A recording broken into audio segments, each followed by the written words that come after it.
Well, to continue our conversation about launching North American fighter kite, we have the kite prepared, have the bridle adjusted, the line attached to the kite.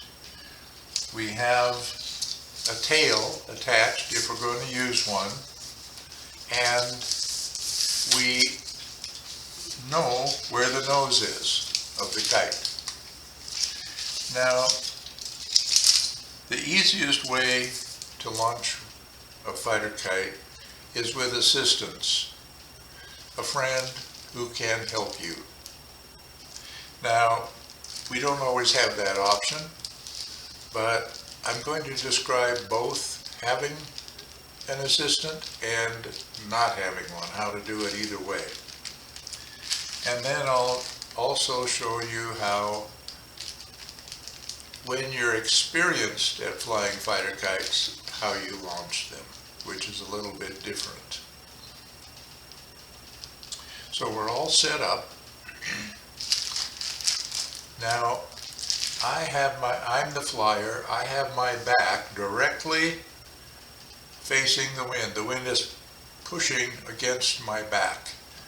I stick my arms out here to make sure that I feel an equal amount of pressure on each arm so that I know that I'm directly aligned with the direction of the wind. That's very important.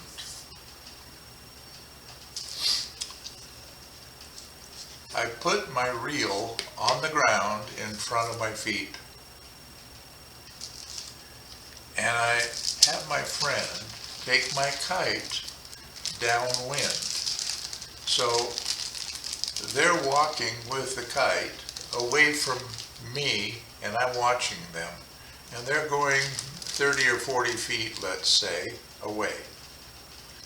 When they get to the point where they're going to launch the kite, they don't do much really. They don't hold on to the kite, that's for sure. You don't want that. You don't want them hanging on to the kite.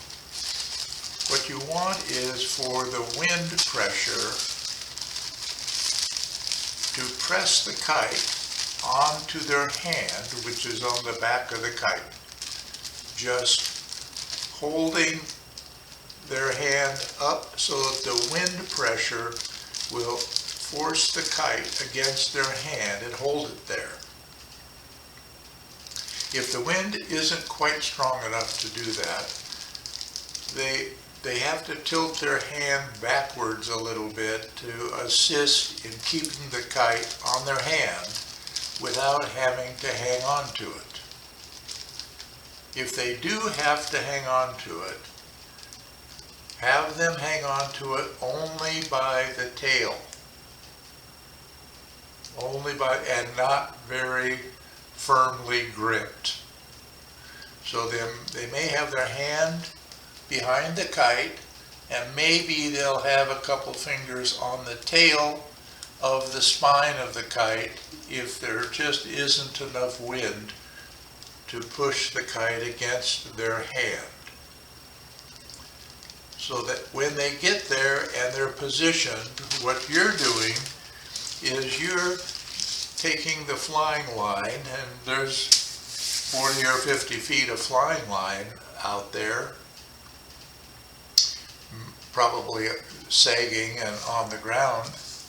So you're going to snug up the line. You're not going to pull on the line. You're just going to very carefully snug the line so it's not quite tight, but not very loose.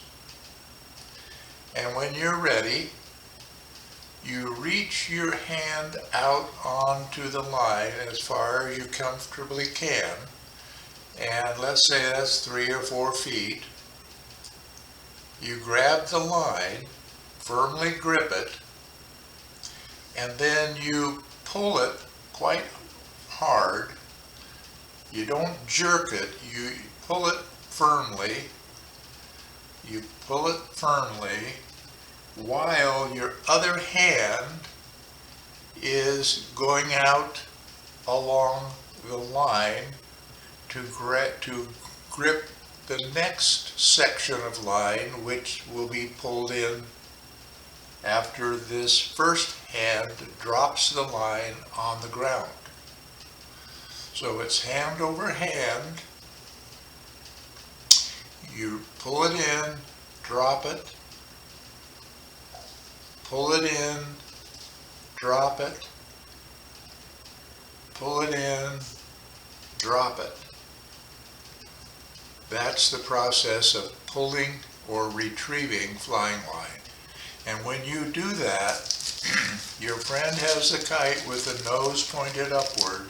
The kite, when you pull on the line, the kite will go upward.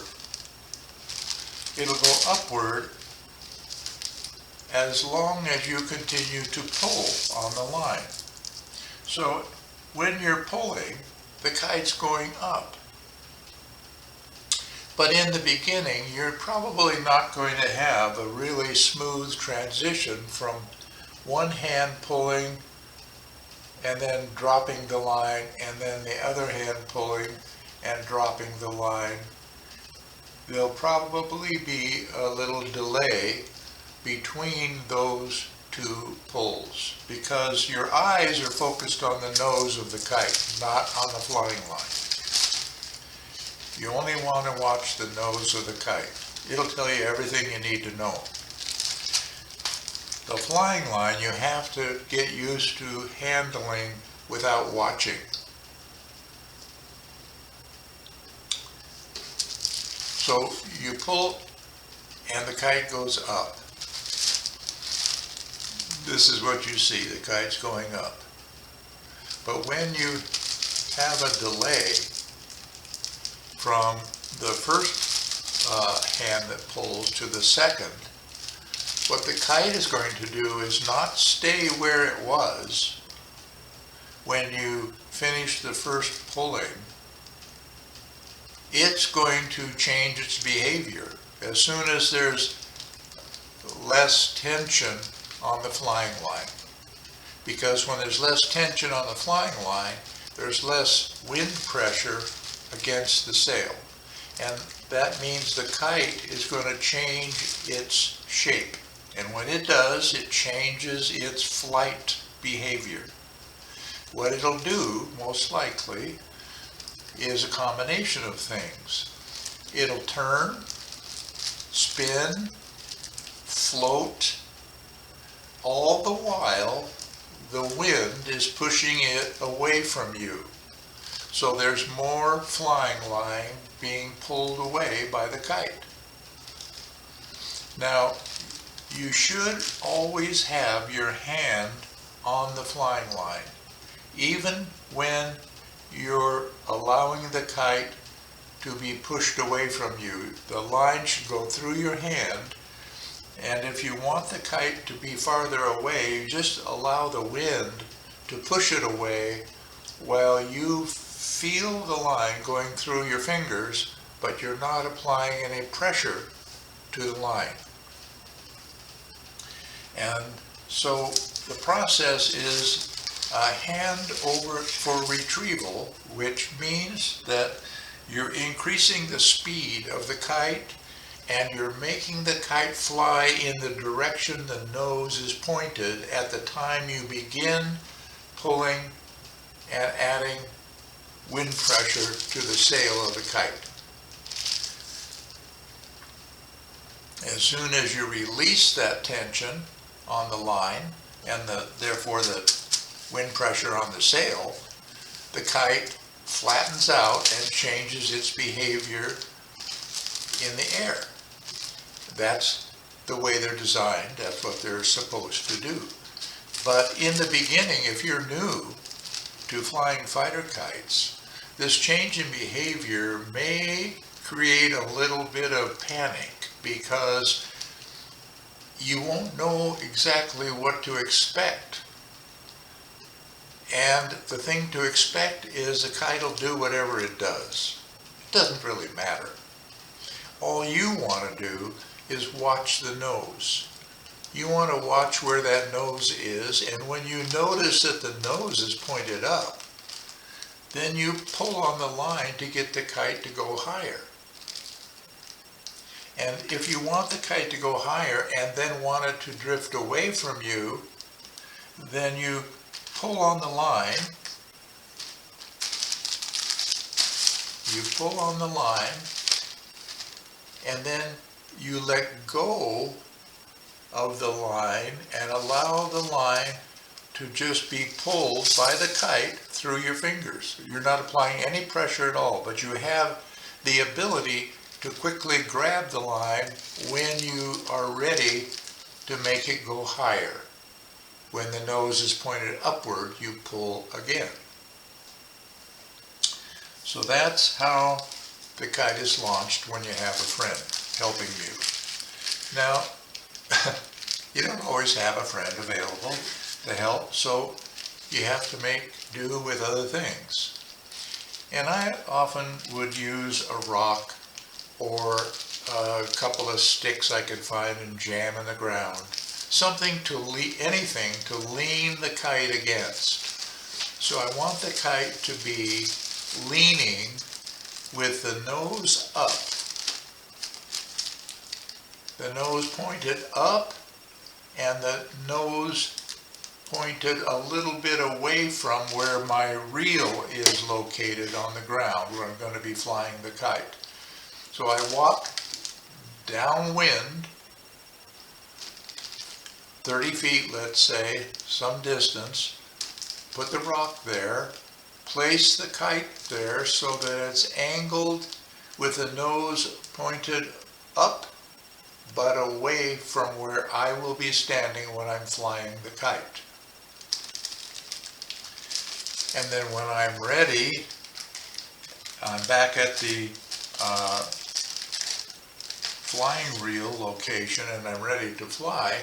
What I do is snug the line and then pull on the line to get the kite to go upward off of its launching assistant, whatever that might be, a rock or a stick or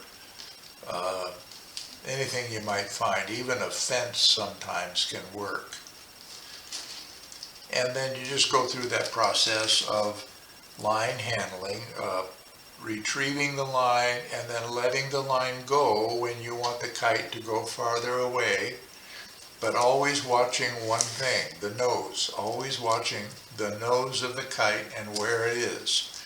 Because when the kite is being pushed away by the wind, it's relatively flat in its shape and it spins and it kind of flounders. It appears to be floundering, and you might get a little bit fearful when you notice that the nose is pointed down. Now, I've taught many people how to fly fighter kites, or I've attempted to teach them anyway, and there isn't one of them that hasn't noticed the nose of the kite pointing down at some point and become a little panicky about it, thinking that the kite's going to crash. Well, if the kite is pointed down and you're not pulling on the line, the wind's just pushing the kite away from you, and it's pointed down, it might actually hit the ground.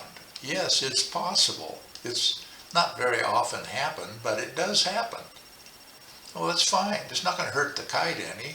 Just relaunch the kite and start over. It's no big deal.